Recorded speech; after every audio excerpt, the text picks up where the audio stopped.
Ake siqale ngokuphupha ugeza. Ukuphupha ugeza kungabika izinto ezinhle noma ezimbi. Njengoba bengishilo ukuthi amanye amaphupho awachazi into eyodwa kodwa ayakwazi ukuba mabi, ayakwazi ukuba mahle.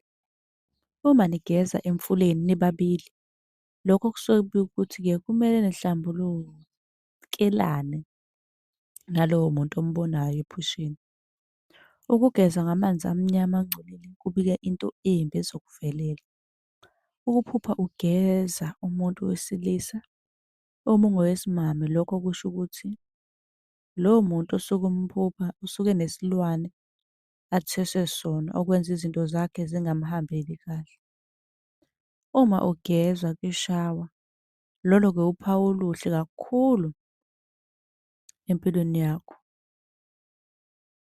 Kusho ukuthi-ke kusazoba isikhathi kunesikhathi sokuphela kobunzima bukhona nje, khona ubunzima obuzophela.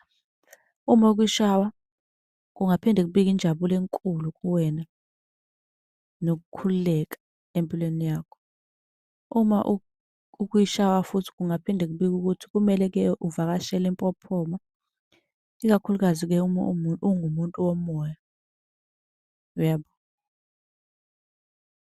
Kusuke kukuhle kube ukuthi-ke kusuke ukungcola kuwena uma ugeza nje. Kwesinye isikhathi kuyabika ukuthi kusuka ukungcola. Kumele ulindele izibusiso ney'nguquko ezintsha empilweni yakho. Uyabo? Besicela ukuthi uma unombuzo ubuze kwi-comment. Sokwenzela yakho ividiyo siyifake ku-YouTube. Kanti uyakwazi ukucela inamba lapha ku-inbox ku-TikTok. Usilandele ku-TikTok, usilandele ku-Facebook,